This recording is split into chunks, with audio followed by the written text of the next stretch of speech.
Hello everybody and welcome back to All of You Thorne, the King's Challenge. Last time we found the Queen, or at least we thought we did, but it turns out it wasn't her.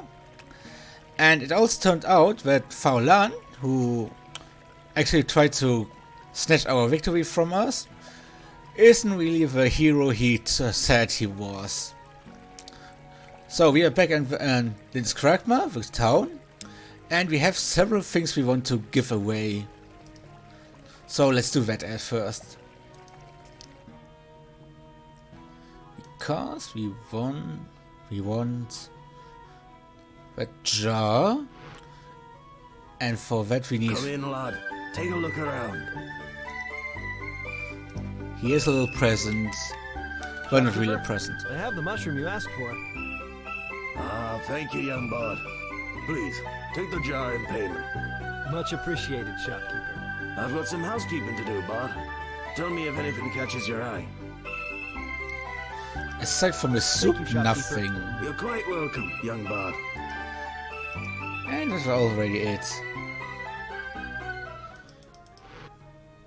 So next we go... You startle the bird, and it takes flight. Oh yeah, that bird. Whoops. Next time.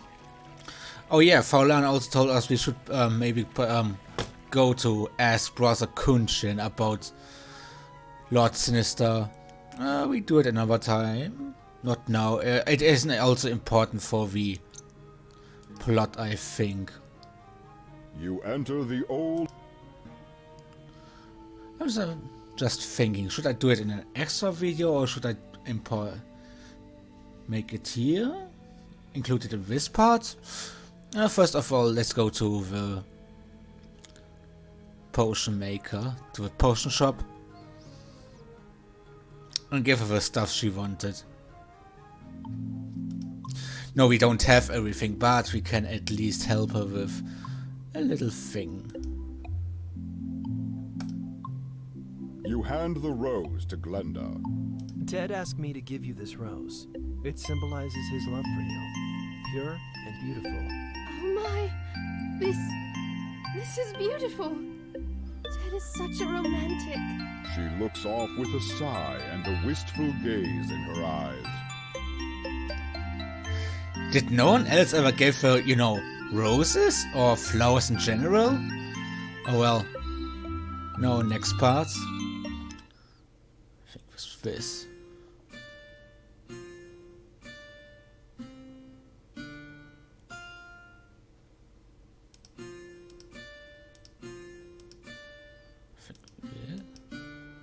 Ted feels so much, but has a hard time saying it. So, together, we wrote this song to express how he feels about you. He hopes you like it.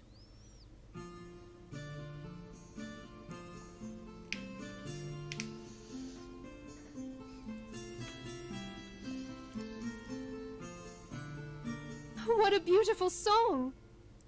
And my Ted wrote that for me? I just put down to music what Ted told me to. Thank you, Bard. That was most beautiful. I must go and see him at once. Thank you, Finn, for all your help. I know Ted would be reluctant to tell me in person how he feels. I'm glad you helped him. I'll tell him how I feel.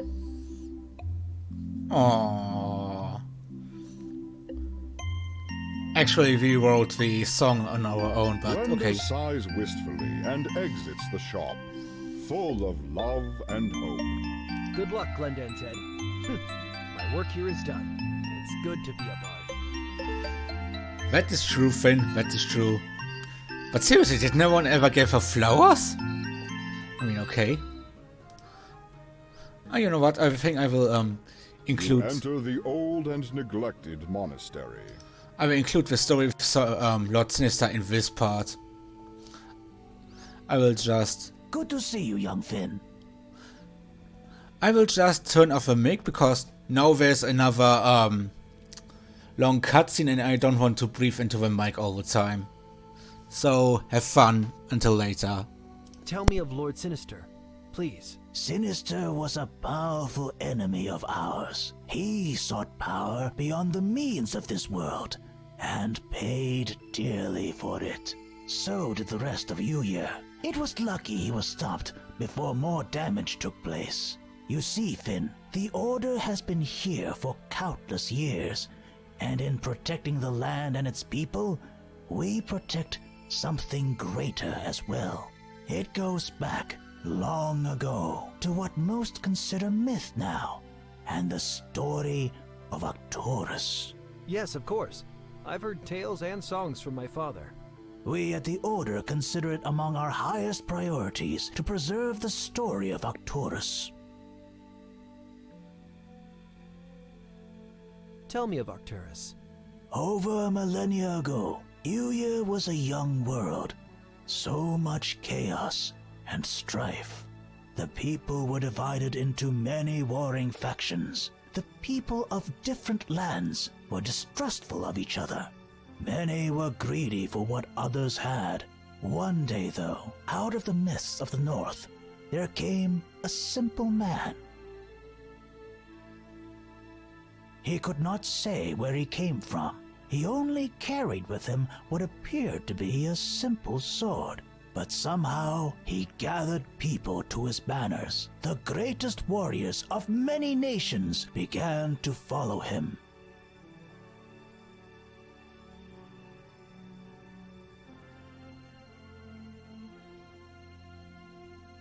And after the final bloodshed, Arcturus and his 12 knights declared war to be over between all the great nations of Yuya.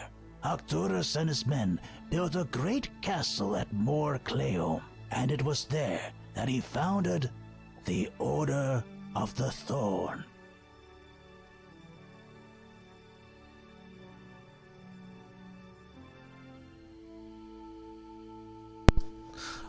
Oh, that was now everything. There's still this. Tell me of the creation of the Order. Arcturus knew that the kingdoms of Yuya would always need a common ally, a group that would watch out for all and promote the best interest of the people. He did not wish to rule Yuya at Mor Cleom, as he said he'd seen what that could rot before, but he did wish to provide protection, solace, and wisdom. The Order was his creation, a group of knights and monks with loyalty to all and to the code of conduct that the Order held themselves to.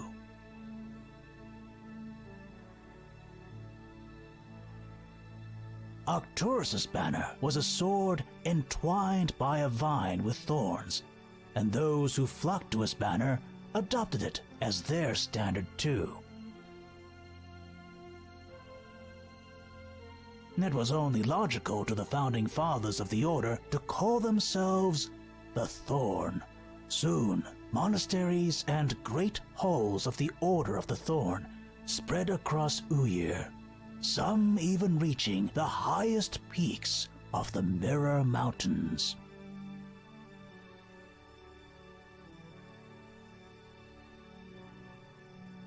And in all those years, we have remained as a beacon of good for the people of Yuya.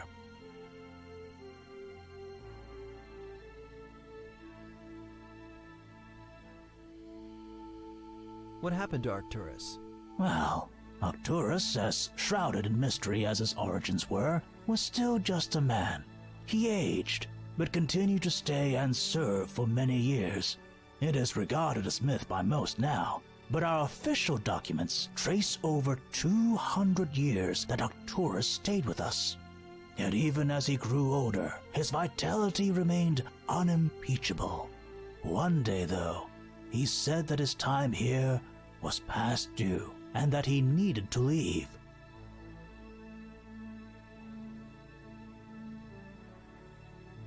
He walked out of the castle at Mor Cleom, and was never seen again.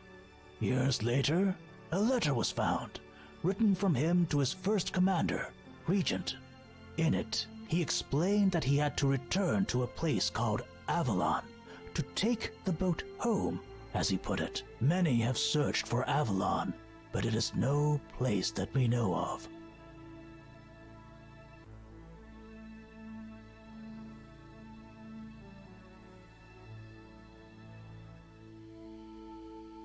tell me of Avalon?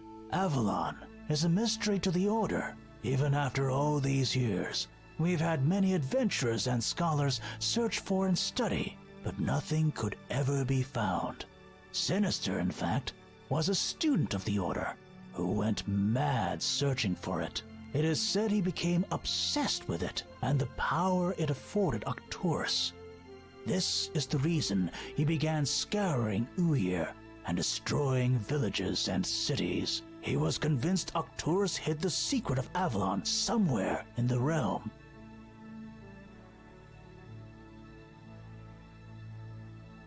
He used his power, his charm, and his wit to subvert many and convince them to flock to his cause. He would tear Uyir apart with the aim of finding the secret of Avalon. And he promised a better world for all with its discovery. But all he brought was strife, death, and destruction. The world was torn asunder for a time, but now, thankfully, we have peace.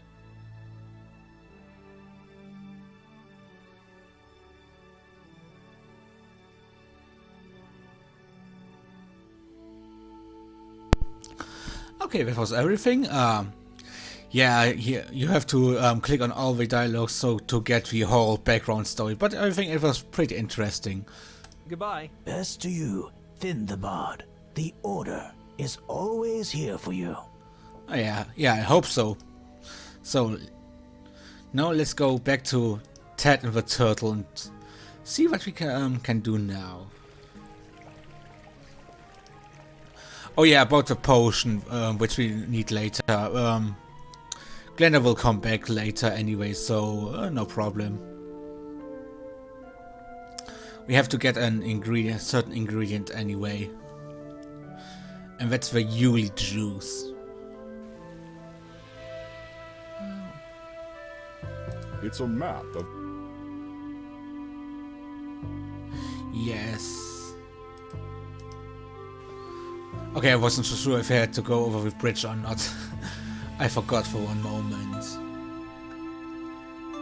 Hey you two, have a nice picnic. They should finally eat the stuff. And there's the tree.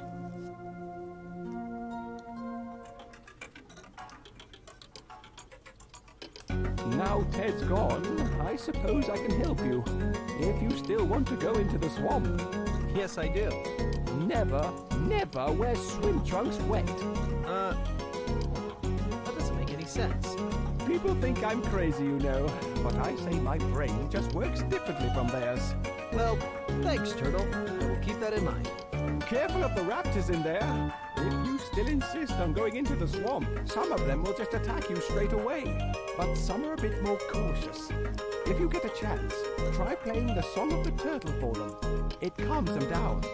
I don't know that song, Turtle. Huh, not a very good bard, are you? Never mind, I'll teach it to you. It's quite simple. The turtle teaches you the Song of the Turtle. Oh, very helpful. You also might want to try finding old Yama Uba while you're in the swamp there. She has a hut somewhere to the north. She's very wise, but mind your manners with her. Oh, that shouldn't be a problem. You decide to enter the swamp. I know, that's why I clicked on it. Thank you. Now there's nothing I could say that would keep a tadpole from doing what he wants. If it's trouble you seek, then that's what you'll get from going in there. Be careful in there, sonny boy.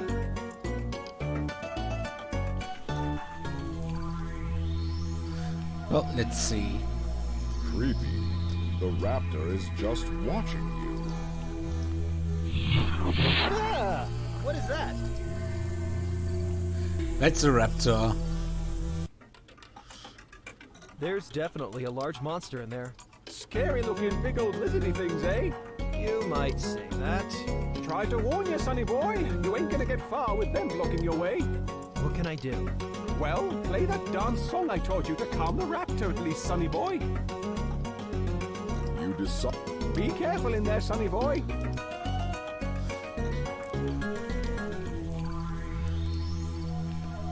Let's go.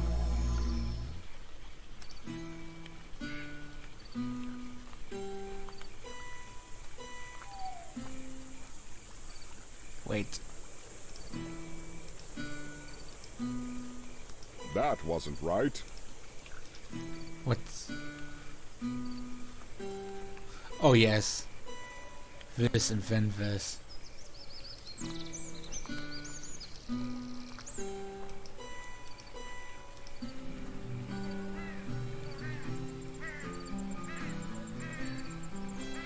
I hope this song is as good as the turtle says it is. You see the raptor visibly calm as you play the song of the turtle. I must really say I like that I like these songs. They are very nice. And what do we have here? Sloths. They don't look like sloths. These little guys are called sloths and are quite unfriendly when awakened. You don't know much else about them, really. Speech as slow as I can? Maybe a little bit down, because I do hear everything, but sometimes it sounds like the speech very... These little guys are called sloths and are quite unfriendly when awakened. You don't... What happens if we go there? Okay, that's kinda scary. Not really, they look like meatballs. I'm going to have to ask someone about these things, because I have no idea what they are. Where could we get some information? Maybe in the library, because there is a guy where we can ask everything we want. And yeah, first you have to really go there like that before you can ask him about those things in the swamp. So let's do a little bit of backtracking, isn't a real big problem.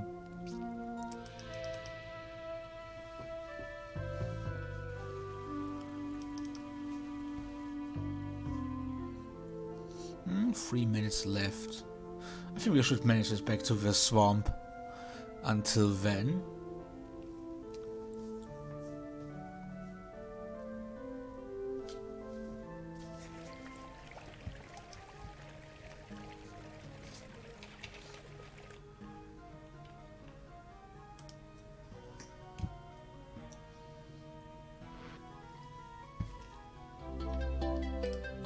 Is there anything I can help you with today? He still looks more like a hobbit or something like that. Librarian, I believe I could use your help. Oh? What can I do for you? I saw several very strange creatures in the swamp on my travels. My, oh my! You must have seen some raptors or maybe some sloths. I think so. I'm not sure though. Well, raptors are big lizard-like creatures, and sloths are basically razor blades covered in a round mass of matted fur. Yes, those are what I saw. Well, tell me about the raptor first. I was looking for the queen in there, and I saw one, standing dead still and staring at me. Yes, that's typical behavior for the female of the species. I have a book about them. I may be able to find some more information about them. Follow me. The librarian pulls a book from the shelf and starts reading. So we don't have to go anywhere. Ah, yes, they can be strange creatures. Their main diet is chicken, or things that taste like chicken, which, as you know, is most anything. Raptors and sloths are natural enemies.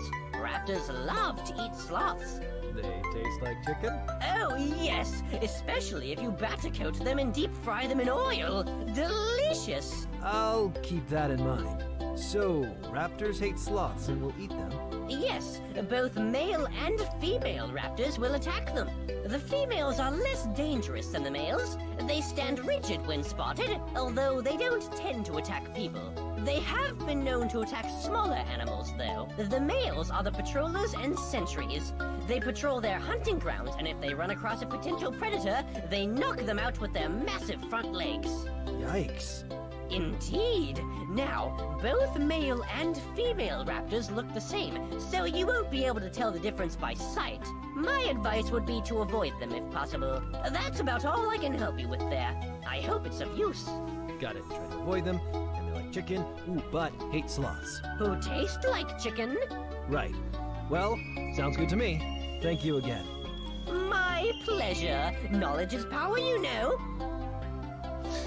And knowledge is half a battle. Goodbye, librarian. Thank you for your assistance. No problem, my boy. Knowledge is power. So that means we need something that tastes like chicken. Oh, I wonder where we can get something that tastes like chicken. Maybe chicken soup tastes like Come chicken? in, lad. Could I have that soup? Oh no, that's my lunch. Why would you want it? I know that raptors go crazy for chicken, and it's possible in my adventures I'll come across a raptor and need to pacify it. Well, it's a rather strange request, I suppose. But the king did command we assist challengers if we could. Here you go. Please take it with my compliments. No trade necessary. I've got some housekeeping to do, bud. Tell me if anything catches your eye. Poor guy, he really has to give everything. If Finn wasn't so nice, he could actually get everything from the shopkeeper because he has to give it to him. Yeah, the bird will startle. It's actually kinda insane, that rule. You have to... Yeah, give him your house, give him your little child, give him your wife, give him everything he wants from you. If he asks you for, give a shilling, sir, your soul. Okay, maybe not that, but... Oh, I guess you could technically do that.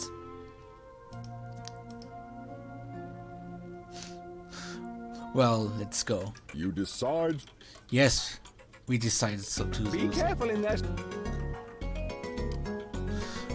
Okay, now we are back at the swamp, and what will we do here? A lot of stuff, but not today. For now I will save, and when we come back we will go through the swamps. So, I hope you enjoyed it. I certainly did, and goodbye and have a nice day.